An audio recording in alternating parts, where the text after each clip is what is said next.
అదే RTV app వార్తల్ని క్షణాల్లో చదివే అవకాశం ఉంటుంది. ఒక న్యూస్ పేపర్, ఒక టెలివిజన్ ఛానల్ మీ చేతుల్లో ఎప్పుడూ ఉంటాయి. కాపు సంక్షేమ సేన అధ్యక్ష పదవి నుంచి మాజీ హోంమంత్రి పార్లమెంట్ సభ్యులు చేగుండి హరిరామజోగిగా బయటకు వచ్చారు. ప్రస్తుతం జోగయ్య రాష్ట్రీయ జన సంక్షేమ సేన అనే ఒక కొత్త సంస్థను స్థాపించారు. అసలు కాపు సంక్షేమ సేన నుంచి బయటికి రావాల్సిన కారణం ఏంటి?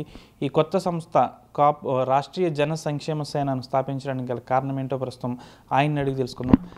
మీరు స్థాపించిన కాపు సంక్షేమ సేన నుంచి బయటకు వచ్చి ఎందుకు ఈ రాష్ట్రీయ జన సంక్షేమ సేనను ఎందుకు స్థాపించారు? అంత అవసరం ఏమొచ్చింది? 2018 సంవత్సరంలో అంతకుముందు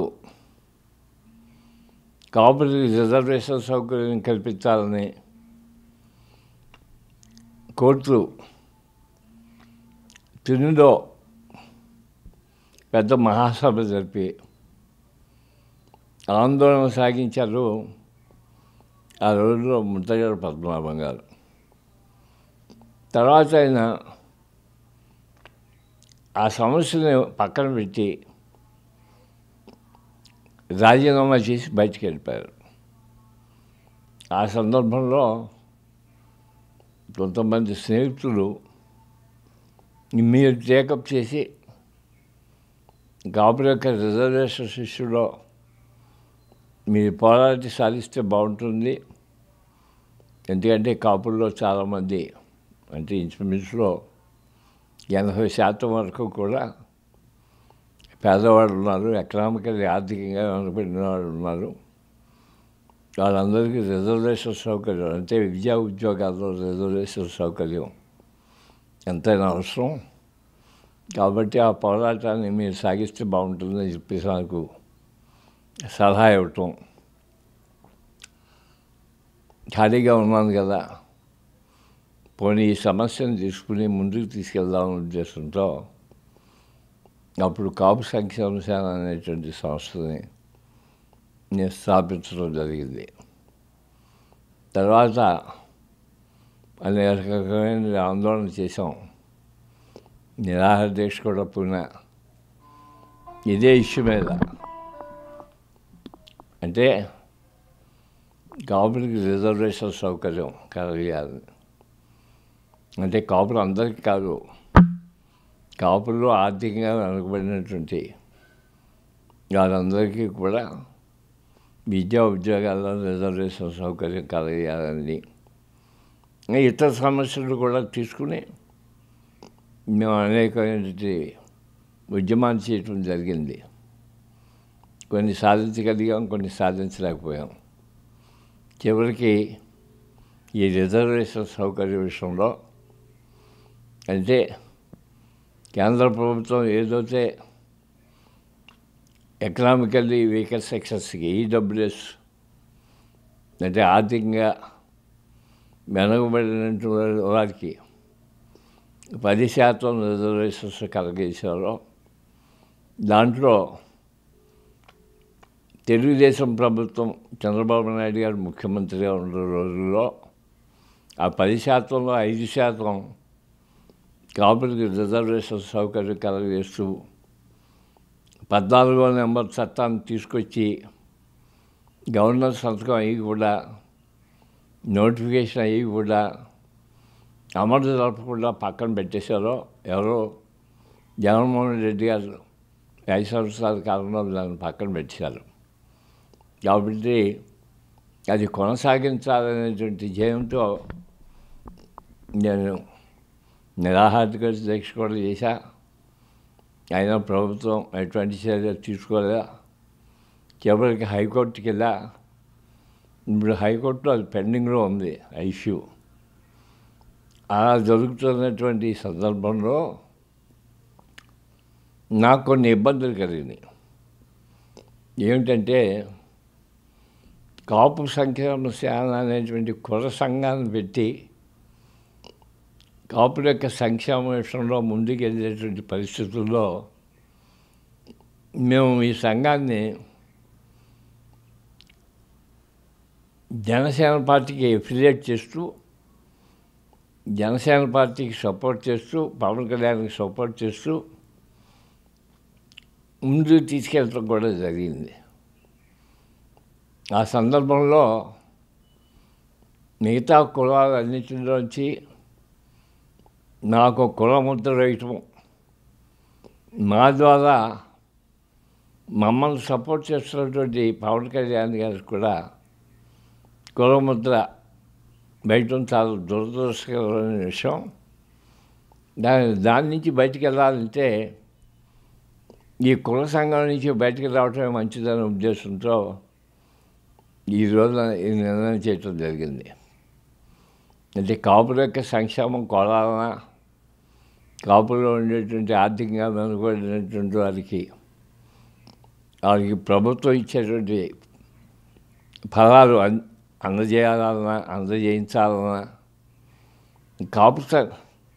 కాపుల యొక్క కుల సంఘమే అవసరం లేదు, మరో రూపంగా కూడా దీన్ని మనం సాధించగలుగుతాం, రెండో పక్కన కులముద్ర నుంచి బయటపడగలుగుతాం అనే ఉద్దేశంతో నేను దాంట్లో బయటకు రావడం జరిగింది.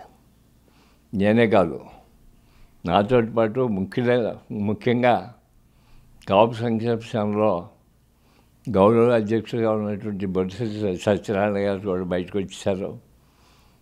అలాగే రాయలసీమ జిల్లాకి సంబంధించినటువంటి ఉపాధ్యక్షులు కూడా బయటకు వచ్చారు.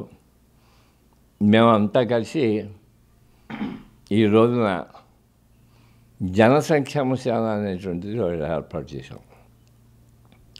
ఈ జనసేన సంక్షేమ సేన కేవలం కాపులది మాత్రం కాదు, అన్ని కులాలకు సంబంధించిన సంస్థ ఇది.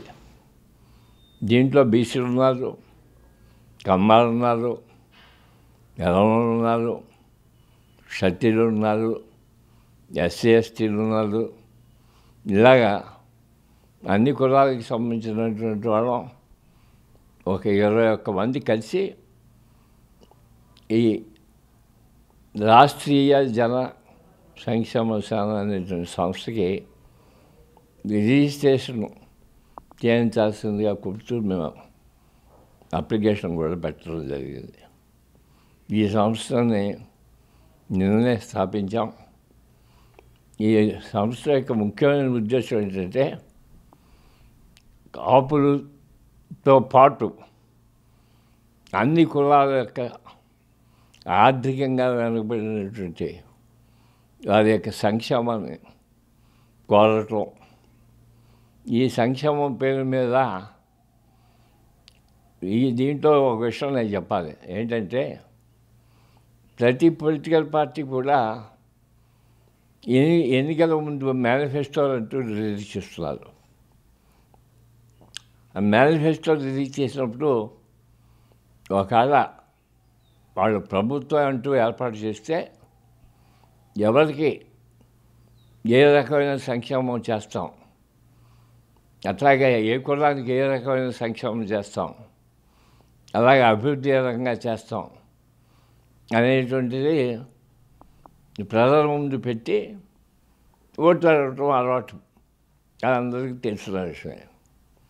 అలాగా ప్రస్తుతం కూటమి ప్రభుత్వం అలాంటి మేనిఫెస్టోని తయారు చేసి ఎలక్షన్లో నెగ్గి ఈవేళ ప్రభుత్వం ఏర్పాటు చేసింది.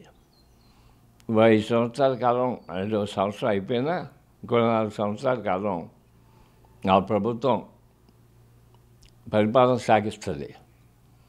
వీళ్ళు కూడా మేనిఫెస్టో తయారు చేశారు. ఈ మేనిఫెస్టోలో కాపులేటి అన్ని కులాలకి కూడా ఆర్థికంగా వెనుకబడిన వారికి పలానా పని చేస్తాం, పలానా సౌకర్యం కల్పిస్తామని చెప్పేసి వాగ్దానాలు చేయటం జరిగింది. అవి ఎంతవరకు చేశారు, ఇంకా ఎంతవరకు చేయాలి, ఇలాంటి సమస్యలన్నింటినీ కూడా తీసుకుని ఒక యాక్షన్ ప్లాన్ తయారు చేసి ప్రజాస్వామికంగా, అంటే పోరాటం చేసి కాదు, వీధి పోరాటాలు చేసి కాదు, ప్రజాస్వామిక పద్ధతుల్లో వాటిని సాధించడానికి వాటి యొక్క ఫలాలని అన్ని కులాలకి సంబంధించినటువంటి పేదవాళ్ళందరికీ అందేటట్టు చేయటం అనేటువంటిది మెయిన్గా పెట్టుకుని ఈ సంస్థను మేము స్థాపించాం. ఆ సంస్థ నిన్న నుంచి ప్రారంభించడం జరిగింది. ముందు మేము ఒక యాక్షన్ ప్లాన్ తయారు చేసుకుని దాని మీద ప్రభుత్వానికి రిప్రజెంట్ చేయడం లేకపోతే మరో రకంగానండి వాటి మీద ఒత్తిడి తీసుకొచ్చి వారు ఇంతవరకు చేస్తున్నారు, కొంతవరకు చేశారు. ఈ సంవత్సరకాలంలో ఇంకా చేయాల్సినవి చాలా ఉన్నాయి. ముఖ్యంగా ఒకటి చెప్తా, ఈ బీసీ కులాలకి 50 సంవత్సరాలు దాటితే వారికి పెన్షన్ సౌకర్యం కలిగిస్తామని చెప్పేసి మేనిఫెస్టోలో చెప్పారు. అది ఇంతవరకు అమలు జరపల. అలాగే కాపులకి చేయాల్సినవి చాలా ఉన్నాయి. కాపు కార్పొరేషన్కి సంవత్సరానికి 3,000 కోట్ల వరకు ఇచ్చి వారికి అవసరమైనటువంటి కార్యక్రమాలని చేస్తామని చెప్పి మేనిఫెస్టోలో పెట్టారు. సంవత్సర కాలం అయినా ఇంతవరకు ₹1 కూడా కార్పొరేషన్కి అందజేయటం జరగదా. ఇలాగా అన్ని కులాలకి ఏదో ఒకటి చేస్తామని చెప్పి కొన్ని చేశారు, ఇంకా కొన్ని చేయాల్సినవి ఉన్నాయి. అలాగే రేషన్ కార్డులు సంబంధించి ముతక బియ్యం ఇస్తున్నారు. అది ఇంచుమించు 80% మంది ఆ ముతక బియ్యం తెచ్చలేదు, అమ్మేసుకుంటున్నారు. వారికి ఏదో ఒకటి చేయాలి. తెలంగాణలోలాగా సన్న బియ్యం అన్నా ఇవ్వాలి, లేకపోతే వారికి ఏది కావాలంటే అది కొనుక్కోవడానికి ఫైనాన్షియల్గా అంటే నిధుల రూపంలో సహాయం చేయాలి. ఇలాంటివన్నీ ఉన్నాయి ఇష్యూలు. ఇలాంటి ఇష్యూలన్నిటి మీద మేము ప్రభుత్వాన్ని సంప్రదించి వారితో రాబోయే 4 సంవత్సరాల కాలంలో ఈ పనులన్నీ పూర్తి చేయించడానికి మేము ప్రయత్నం చేయాలనే ఉద్దేశంతో, సదుద్దేశంతో, అంటే రాజకీయ ఉద్దేశాలు కాదు దీంట్లో ఉన్నాయి, సదుద్దేశంతో ఈ సంస్థను స్థాపించడం జరిగింది. ఈ సంస్థలో ఒక వైఎస్ఆర్ పార్టీ వాడు తప్పితే మిగతా అన్ని పార్టీల వాళ్ళు కూడా ఈ సంస్థలో సభ్యులుగా ఉన్నారు. అయితే వాళ్ళు ఉండకూడదు అనేటువంటి ఏం లేదు. వాళ్ళు ఏ పార్టీలోనూ ఉండొచ్చు, కానీ రాజకీయ కలాపాల మీద మాత్రం మేము ఎటువంటి ప్రయత్నాలు కానీ విమర్శలు కానీ చేయటం కానీ అలాంటివన్నీ చేయకూడదు అనేటువంటి కూడా మేము తీసుకున్న నిర్ణయం. ప్రజాస్వామికంగా పోరాడి మాత్రమే ఇవన్నీ సాధించాలి అనేటువంటి ప్రయత్నంలో మేము ఉన్నాం. అందుకోసమే ఈ సంస్థను స్థాపించాం. ఈ సంస్థలో ఇప్పుడు 21 మందితోటే సభ్యులతో స్థాపించాం. అయితే అనేక మంది దీంట్లో చేరి మాకు మద్దతుగా వారి యొక్క సేవలు కూడా అందించే అవకాశాలు ముందు ఉన్నాయి. కాబట్టి ముందు ఇంకా దీన్ని ఎక్స్పాండ్ చేస్తాం. అలాగే జిల్లా కమిటీలు వేస్తాం, మండల కమిటీలు వేస్తాం, నియోజకవర్గ కమిటీలు వేస్తాం. ఆ రూపంగా దీన్ని రాష్ట్రం అంతా కూడా బాగా ఎక్స్పాండ్ చేసి మేము అనుకున్నది సాధించడానికి అన్ని రకాలుగా ముందుకెళ్తామని చెప్పేసి ఆ రంగానే ముందుకెళ్తున్నామని చెప్పేసి సందర్భంగా తెలియపరచడం. అంటే మీరు స్థాపించిన ఈ రాష్ట్రీయ సంక్షేమ సేన అన్ని వర్గాల వారికి అభివృద్ధికి తోడ్పడుతుందని చెప్పి మీరు అంటున్నారు. అంటే త్వరలో, ఇప్పుడు కాకపోయినా అతి త్వరలో ఏమన్నా మీరు స్థాపించిన ఈ రాష్ట్రీయ జన సంక్షేమ సేన ఒక పొలిటికల్ పార్టీగా మీ ఆధ్వర్యంలో ఎదిగే అవకాశం ఉందా? రాజకీయాలకి దీనికి సంబంధం లేదు, చెప్పారు కదా. దీంట్లో అన్ని రాజకీయ పార్టీకి సంబంధించిన ఉన్నారు, ఒక వైఎస్ఆర్ పార్టీ తప్పలే. కాబట్టి ఎవరున్నా సరే ఎవరి పార్టీలో వాడు ఉండొచ్చు, ఆ పార్టీ కార్యక్రమాల్లో వాడు పాల్గొనవచ్చు. మా సంస్థకి ఎటువంటి అభ్యంతరం లేదు. అంతేగాని దీన్ని మాత్రం ఒక పొలిటికల్ పార్టీగా స్థాపించడం, రాజకీయంగా ముందుకు తీసుకెళ్ళడం అనేటువంటిది మా ఉద్దేశం కాదు. ఆ రకంగా ఈ స్థాపన జరగలేదు. కాపు సంక్షేమ సేనతో కేవలం ఒక కులముద్ర పడిపోవడంతో అన్ని వర్గాల వారు కాస్త ఇబ్బందులకు గురవుతున్నారు. కాబట్టి రాష్ట్రంలో అన్ని సామాజిక వర్గాలకి అంతా కూడా బాగుండాలి, వారందరూ కూడా అభివృద్ధి చెందాలని ఒక ముఖ్య ఉద్దేశంతో రాష్ట్రీయ జన సంక్షేమ సేనను స్థాపించాము. అయితే దీనికి సంబంధించి ఎన్నికల్లో కూటమి ప్రభుత్వం ఇచ్చిన హామీలను అమలుపరిచే విధంగా కూటమి ప్రభుత్వంపై ఒత్తిడి తీసుకొస్తాము. ఇప్పటికే కొన్ని హామీలు అయితే అమలయ్యాయి, కానీ మిగిలినవి కూడా అమలు చేసే విధంగా కూటమి ప్రభుత్వంపై ఒత్తిడి తీసుకొస్తాము. తాను స్థాపించిన ఈ సంస్థలు అన్ని రాజకీయ పార్టీ నాయకులు ఉన్నారు, ఒక వైసీపీ నాయకులు తప్ప. అయితే తాను స్థాపించిన ఈ రాష్ట్రీయ జన సంక్షేమ సేన మాత్రం ఒక పొలిటికల్ పార్టీ మాత్రం కాదు, ఇది ఒక సంస్థ. దీనికి సంబంధించి అన్ని వర్గాల, రాష్ట్రంలో అన్ని వర్గాల కులాలకు అందరికీ కూడా అభివృద్ధి చెందాలని ముఖ్య ఉద్దేశంతోనే దీన్ని స్థాపించామంటూ జోగయ్య చెప్తున్నారు. Video journalist Shekhar తమ్ముల TV Palakollu నుంచి.